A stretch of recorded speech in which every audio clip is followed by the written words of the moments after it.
Hi, my name is Billy Pinckney. Billy Pinckney? Billy Pinckney? Billy Pinckney? Billy Pinckney? Billy Pinckney? Billy the Bat Boy. And our good friend, Billy the Bat Boy. Billy Pinckney. Look this kid up. Well, it all began when I became a bat boy for an independent baseball team known as the New Jersey Jackals, and they used to play on the campus of Montclair State, where I went to school, and it was just a great experience to get involved with the game of baseball at such a young age. I was an 11-year-old kid who just showed up to the ballpark asking the coach if there's a way to get involved and somehow work with the team or be a bat boy. They said, yeah, we're actually looking for some bat boys for the next season. I was with the Jackals for a decade, for 10 years, about 7 as a bat boy, and I kind of overlapped a year or two when I started transitioning into media, and then the last few years was strictly media content, helping the manager find players. It was really a place where I was able to develop a lot. I wanted to interview players, and I brought my iPhone, a mini tripod this big, and just started to ask players, hey, after batting practice, can I interview you? Can I ask you a few questions? And they were like, yeah, for sure, Billy. We know you. You're in the clubhouse with us. You work with us, of course. And then interviewing them ultimately became, okay, how can I put this out there on YouTube? I need to create a channel, social media. I need to find out how to edit. How do I edit? Because now I got to take the interview I did and piece it together. And after a few years of doing that, the organization needed somebody to create content for the video board and social media, so I started working with them in the press box a lot more. And 2015 is when I really created the whole Billy the Bat Boy brand, and I started with a YouTube channel, not many people seeing stuff, and Instagram was another account that I added. But then over time, you realize, okay, these are really valuable tools.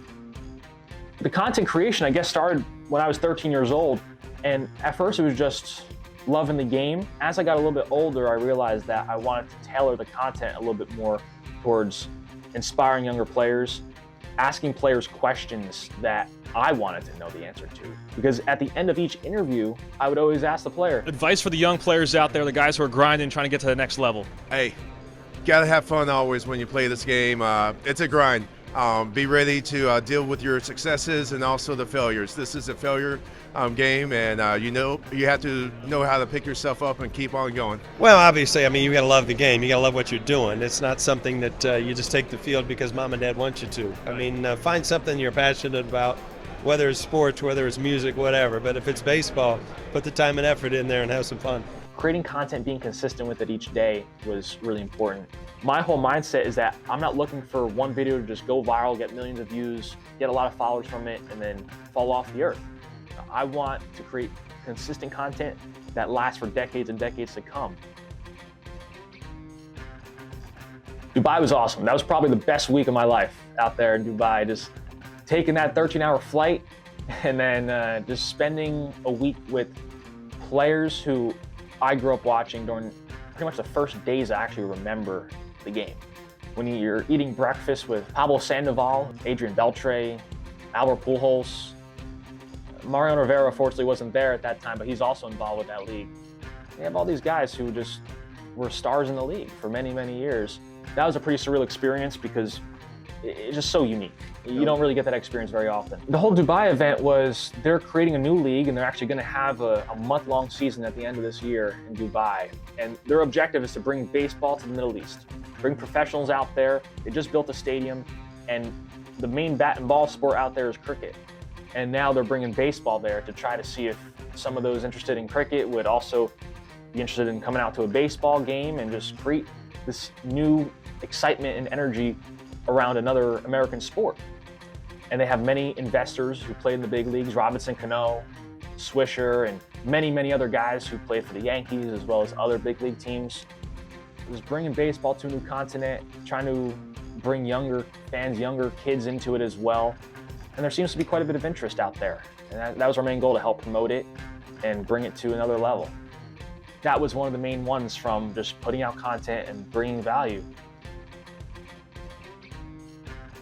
I've been so fortunate to interview some really good dudes, Nick Swisher. And the funny thing with Swisher is that the first time I interviewed him, he was in AAA finishing up his career with the Rail Riders. Boys Corner. Tip of New York Yankees fan favorite, Nick Swisher. Thank you for coming on. You got it, bro. And then fast forward probably 6 or 7 years later, he's now a co-owner with Baseball United, bringing baseball to the Middle East. And he now knows me and he follows me, he sees my stuff. So it's kind of cool how he gave me an opportunity as a young kid to interview him, to give me some time for a few minutes. And then years and years later, we're doing some stuff together. We're working with the same organization. We're eating Thanksgiving dinner together in Dubai. It's pretty wild to think about. Some other players, Darryl Strawberry, an inspiring guy. Bernie Williams recently, Joe Girardi, David Cohn, a lot of Yankee legends. Something that I haven't really spoken much about that I think is a possibility this year, we'll see if it happens or not, is becoming a Major League bat boy for a game. To make it to the big leagues, finally, after 7 years as a minor league bat boy, I think that would be pretty cool. I'm working on that, you never know. I don't know if it'll be at Yankee Stadium, Citi Field, I don't know yet what's gonna happen, but I think just making it to the show will be a pretty cool experience, and it's a good story right there too. Finally, after years and years of grinding in the minor leagues, Billy the Bat Boy makes it to the highest level. We'll see if it happens. There's a lot of great things on the horizon. You never know in this industry. This industry is kind of wild, so you never know what turns it'll take. But you gotta stay consistent, persistent, and do what you can to bring value, and that's what I try to do each day.